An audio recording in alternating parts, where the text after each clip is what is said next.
Esse início de inverno brasileiro já tem tudo para ser memorável por conta das manifestações de rua que ocorreram num volume sem precedentes.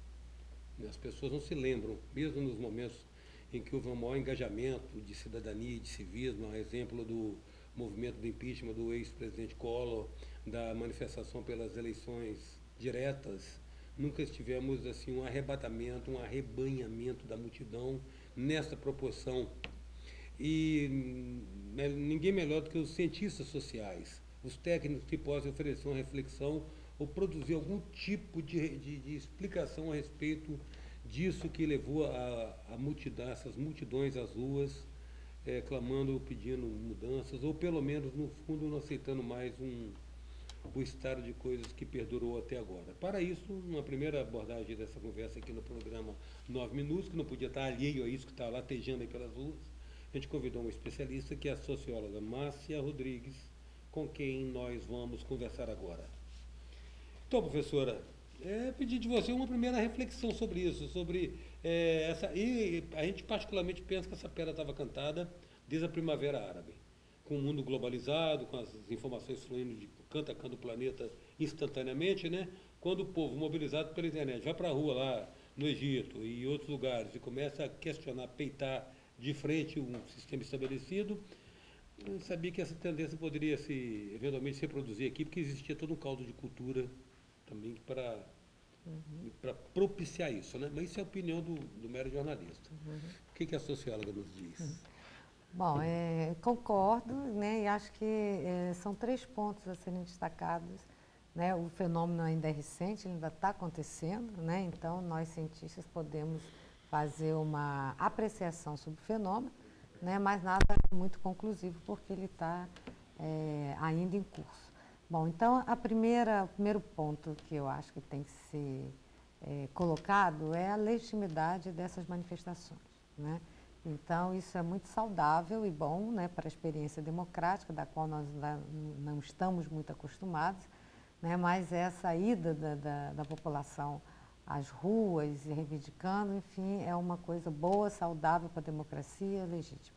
Esse é o primeiro ponto. O segundo ponto que você tocou é que a gente tem que analisar essas manifestações, na minha avaliação, sob 2 prismas, né, um local e outro global.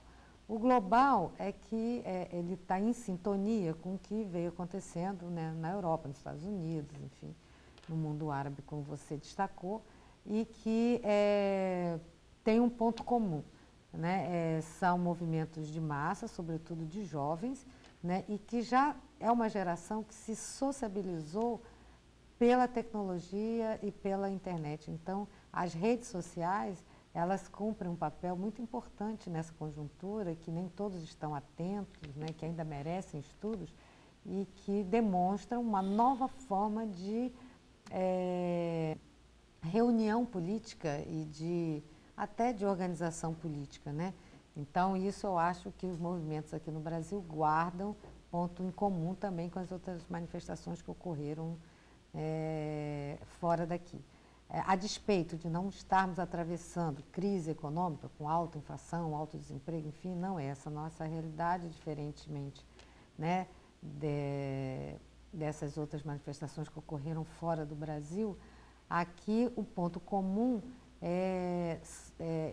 dessas manifestações é o componente jovem, né, e algumas características que já marcam o momento que a gente vive, que alguns chamam de pós-moderno, outros de capitalismo avançado, que se caracteriza pela fragmentação, pela desreferencialização, pelo cunho individualista, por uma crise da representatividade, que está ligada à questão da autoridade, né? Então, a forma tecnológica de organização e de conexão dos grupos juvenis, né, e essas características que eu listei são pontos comuns. Né? Agora, a realidade local é outra. Né? E nesta realidade local, nós temos um termômetro nas ruas que aponta para o governo insatisfações. Né? Insatisfações às quais o governo deve estar atento. Né?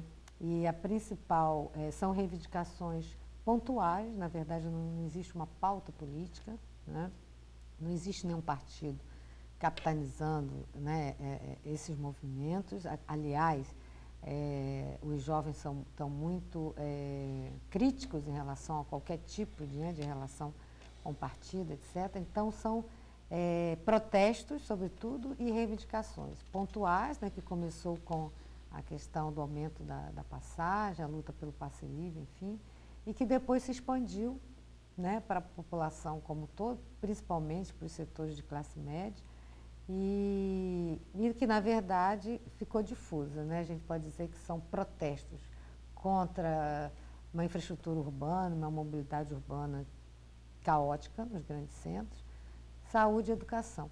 Mas, ao mesmo tempo, a gente não vê nesses movimentos assim, saúde de que tipo? Saúde pública? Para quem? Educação pública? Então, são bandeiras muito gerais, né? Sem um ponto específico. Alguma dessas reivindicações, que caracteriza também o movimento, a espontaneidade, né, com que ele aconteceu, exatamente por ter sido feito a partir das redes sociais, sem uma liderança, né? E isso tudo é muito diferente de outros movimentos que a gente viu, como você já citou, das diretas já, do impeachment do ex-presidente Collor. Não tem nenhum partido por trás, não tem uma pauta política única, né? Não é uma luta contra o sistema ou contra um regime político, né? São manifestações pontuais, algumas de emergenciais, que podem ser resolvidas e que até a manifestação forçou o governo, né, a voltar atrás, mas outras são questões mais complexas, que envolvem mudança de legislação, etc., e que eu acho que deve-se buscar canais de comunicação com o governo, né, porque os partidos e o Congresso ainda continuam sendo as formas, né, operantes em qualquer tipo de sociedade democrática, até que se invente uma outra forma, né, são os partidos e o Congresso e tal. Canais de diálogo há que ser buscado, o que dificulta porque não tem uma liderança, nem tem uma direção. Também ressalto que no conjunto, no bojo dessas manifestações, existem, manifestações de vários matizes, né? Você tem desde um grupo contra o Feliciano, a favor da manifestação das liberdades sexuais, etc., e grupos contra, né? Capitaneados por grupos religiosos, que hoje já tem uma bancada expressiva, né, dentro do Congresso, e o risco, existe sempre, a palavra risco talvez não seja muito adequada, mas existe sempre a possibilidade de, no bojo, né, dessas manifestações que surgiram espontâneas e com reivindicações legítimas de insatisfação da população, setores também conservadores, né, e que tocam em pontos que a gente já tinha avançado, inclusive na legislação, e que há que se ter cautela, né, e há que se ter uma reflexão crítica até da própria população e dos setores que estão se fazendo presente nessas manifestações. Eu, como socióloga, eu chamo a atenção para um comportamento novo, para esse componente novo, que eu acho que bate de frente com as antigas formas, né, de organização política e de representatividade que, sem dúvida, elas têm que ser revistas para que a prática democrática seja garantida e que haja diálogo, né, entre a população e os representantes que estão lá. Você falou a respeito da questão da legitimidade, né? Percebe-se o caráter apartidário e a ênfase que eles colocam, que os manifestantes estão colocando na partidarização. A partir daí, veja bem, nós temos aí um espectro. Sempre quando se coloca em jogo a questão da representação política, se coloca a democracia ainda é a forma, por mais que tenha deficiências e limitações, é a melhor forma que se encontrou de sistema, né?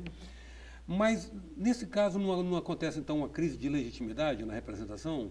Se os representados se recusam ou recusam essa representação, nesse caso aí nós não estamos tendo uma crise de legitimidade? E a alternativa, são duas perguntas que eu quero te fazer, e a alternativa é necessariamente a ditadura o enrijecimento do sistema, o autoritarismo, a falta do exercício democrático representativo, ou buscar outras modalidades de democracia?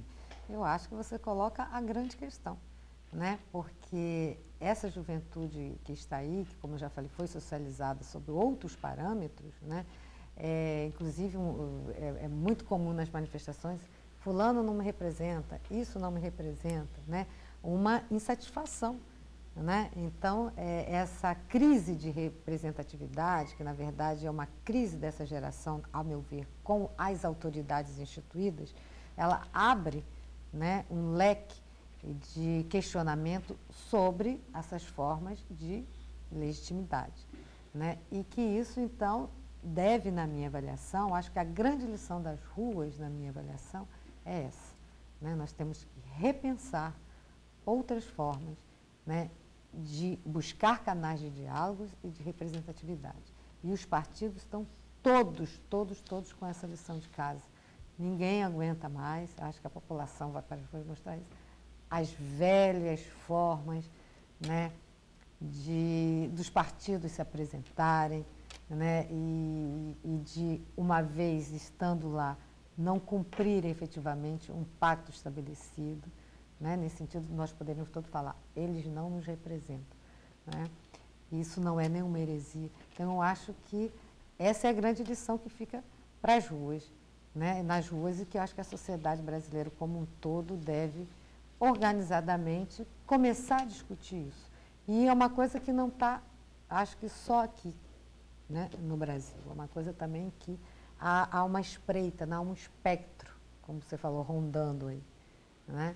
E que há de se prestar atenção nessas manifestações, nesse recado, né?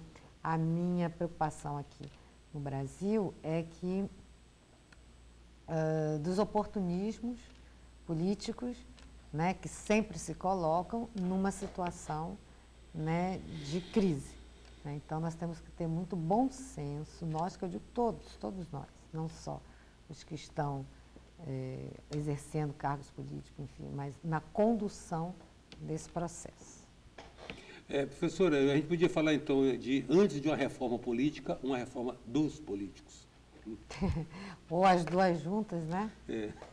Sem dúvida. A expectativa de que um promova o outro, né? Um promova o outro, né? Sem dúvida, eu acho que essa é uma das questões que se colocam de imediato. Uma outra preocupação que eu já tinha externado, talvez mais rapidamente, que eu gostaria de também enfatizar, é que não perdamos algumas conquistas democráticas que nós já garantimos. No bojo dessas manifestações existem elementos conservadores e que se expressam numericamente de forma significativa, né, e que seria um retrocesso, né, se nós não garantíssemos os avanços, principalmente em termos da garantia de expressão, né, de comportamentos sexuais, direitos das pessoas se associarem amorosamente da forma, né, de uma forma plural, diversa. Enfim, eu acho que deve-se estar atento para garantir, né, continuar garantindo os avanços que nós já conseguimos, tanto em termos comportamentais, como também em termos de inclusão, não é?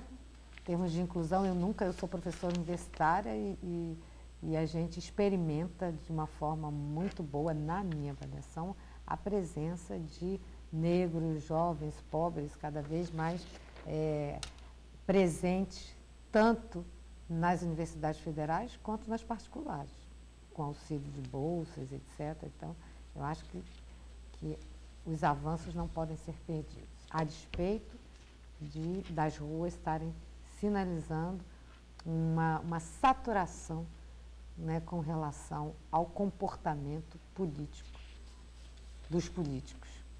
Professora, agradeço muito sua presença aqui no nosso 9 Minutos. Eu que agradeço a oportunidade de falar sobre esse assunto. Em 9 minutos a gente contou com a presença da socióloga Márcia Rodrigues comentando a respeito das manifestações que eclodem no Brasil nesse início de inverno. Até já. Sou passageiro do tempo, tentando entender, erro e acerto os caminhos, aprender